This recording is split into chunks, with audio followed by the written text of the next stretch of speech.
Morning! Alright lads, it's Payne. Welcome to the beautiful British countryside that's nice and green at the moment, and definitely not brown. I'm here in this video to tell you why you should be driving your car like a motorbike, and if anyone tells you otherwise, they're wrong. So I had a Yamaha YBR 125 for a year and a bit, so I can't claim to in any way be an experienced biker. But from my little experience, and from my friends who are bikers, and from being around so many of them, from personal experience, I can say it makes a huge difference to your awareness. And the longer you're a biker, the more you get to realize just how much it matters, the little things and little skills that you can add up over time to make yourself a better driver. People think that because you're in one of these, you're less likely to injure someone. You're less likely to injure yourself if you have a crash or you hit anyone, but you're much more likely to injure someone else. If you're on a bike, obviously you're much more likely to injure yourself, but you can still cause a lot of damage. So you've got to keep that in mind, right? Technically, people should be safer in these. They should drive like they've got more weight behind them. You know, they've got more potential to damage because they have. That sounds a bit strange, but the more you drive, the more you're going to want to develop an inherent mistrust for the things that people do. So indicating, flashing to let you pull out, being around them. You've got to treat people like they're idiots and take that from bikers. The amount of people who don't see them, pull out on them, end up, you know, in massive smashes coming onto 60-mile-an-hour roads just because they're not looking. So, if I'm following this Land Rover in front of me, I don't want to be stuck up its ass. I want to treat it as if I'm on a bike, as if it has better brakes than me, and you never know, it might have better brakes than me. It might be running massive Brembos, it might be on crazy tyres, and if it anchors on the brakes fully, I'm going to have a reaction time, and then I'm going to have to rely on the fact that I'm going to grip on all four wheels, and my brakes are going to work properly. And you know, even if they work properly, they could be better than me. It's just one of those things. People have inherent blind spots in their vision. Humans are flawed, squishy meatbags that don't work right, or might be drunk, or might have smoked something weird, or might have taken something, or might just be tired, you know. Treat everyone like an idiot. They might not be, but you're going to want to think that they are, okay, because it might save your life. Another one is hesitation as well, and we'll go over this with a few things, but hesitation in a lot of ways can get you killed, but that doesn't mean you should get yourself stuck and committed into situations that are going to get you killed as well. And it's a fine balance, and it's something I struggled with when I was learning to drive, and I know a load of people do as well. Especially when pulling out of junctions, like roundabouts, finding gaps, overtaking. If it doesn't look like it's clear to do so, don't. Alright? Don't even lurch a bit forwards and then get on the brakes, because it might end up with people coming into the back of you, right? With overtakes, as long as it's clear to do so, then go for it, you know. And when you go for it, commit to it. Don't half-ass it. When you're going onto motorway on-ramps, open them up, go for it, right? And know the capabilities of your car or your bike as well. If you know your car wheel spins in first and second, or it's a little bit unstable, or it's slow as hell, then spend some more time, all right? Just back it off a bit.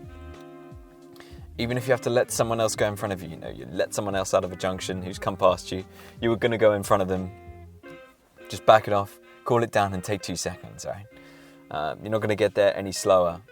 And if they're slow as well, then you can just wait for a space that's safe to overtake them as well. Indicators are a big one, especially for other people. People think that, you know, they see an indicator and they know exactly where someone else is going to go. And it never works like that. Like half the time, if someone indicates out of a roundabout and they keep going round, or, you know, they look like they're still indicating round and roundabout and they forget, or they, you know, scuff up the hand movements and then they come out of a roundabout and you're pulling up because you thought they were carrying on round or whatever. Then it's technically, if there's no evidence of them scuffing up their indicators, then it's still technically your fault because you joined the roundabout when they were on it. You just don't want to get to that point in general, so don't trust indicators, don't trust people flashing, don't trust people waving you across crossings. Pedestrians as well, if someone stops and flashes you across, double check, even if they're like, come on, hurry up, they're idiots if they do that. Just you know, double check, alright, please. Time exposed to danger is a super cool one. It's a point that was brought up by a couple of motovloggers. I'm a huge fan of all the motovloggers. I really do like the idea of the time exposed to danger point, where if you are going to be in a dangerous situation, you make sure you get out of it as fast as possible. If you have to increase the chance of having an accident, make sure that you spend as little time in that chance as possible. For example, if I want to overtake this car in front of me, I either commit to an overtake when it's safe to do so, or I hang back. I don't hover in a blind spot. I don't hover in a tailgating position. I don't do any of that. Time exposed to danger. I'm not exposing myself to danger right now. And even if I do want to overtake, don't pre-expose yourself to danger before you get into a dangerous situation. It's just doubling the chances of something stupid happening. Personally, I really do think that being on a motorbike gives you such incredible awareness, because you're so aware of the environment and the conditions. In the wet, even when it's just drying out and it's still greasy, the traction is so much lower than it normally is in the dry. And even in the dry, if it's dusty or gravelly or it's a new surface or something like that, like a racetrack that's super clean, super dry, but green, hasn't got any rubber down, is super slippy. And the road can emulate that as well. It could have just been washed. The rain could have come through and washed different bits onto the surface. You just don't know. And on a bike especially, paint, manhole covers, any of that sort of stuff, it's deadly in the wet as well. You have to just give yourself more time than you think you should. There's no point in rushing it unless you've got plenty of space to do so. And then when you do want to rush, for whatever reason, because it happens sometimes, I'm not going to go around saying that, you're never going to want to go fast or you're never going to do an overtake, because you are, right? It's just part of life at this point.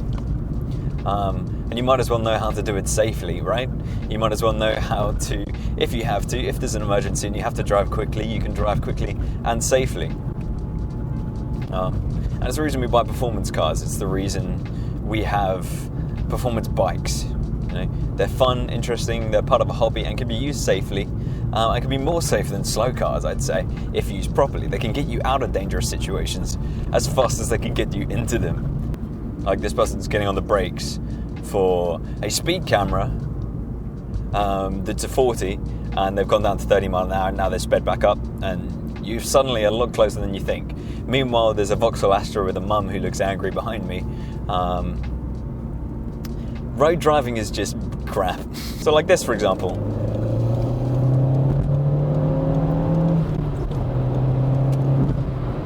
You give them loads of space, loads of room, you indicate, you've done a little shoulder check, you've checked your mirrors, and you've overtaken. You don't have to hang around, but you've done something that a lot of people would consider cheeky when it's completely legal. It's now out the way of a slow driver who is hesitating and getting on the brakes. What you've done there is safely get out of the way of something that could have caused you more problems in the future. An alternative option to that would be, and arguably safer sometimes, is to back right off if there's no one behind you.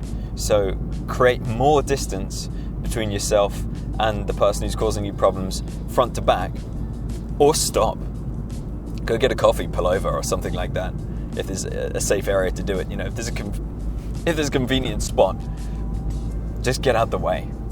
Don't hover, man. Blind spots as well, especially on trucks, lorries, on the motorway, vans, big SUVs, even any other car. A lot of people don't shoulder check, especially on the motorway. So you want to be out of where people could potentially drive into you. It's a bit more of a game, really. It's a constant game of spotting potential dangers, whether it's road conditions, whether it's other drivers like that. They've just come over and pushed right over, not even giving a shit. There's room to do it, but people are happy to squeeze you out the way, like pedestrian. Keep in mind as well, is your car powerful? Is your bike powerful, right? Because if you then stick your boot in, are you going to get traction control coming on? Are you going to get torque steer? Are you going to get fishtailing? Is it going to step out? Are you going to have to catch it? Thank you so much for watching the video today, guys. I hope you've learned something, anything. Please make sure to go and check out the Discord, Twitter, Instagram, all that beautiful stuff.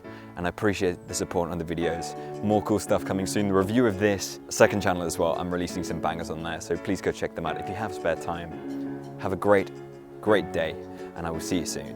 Cheers.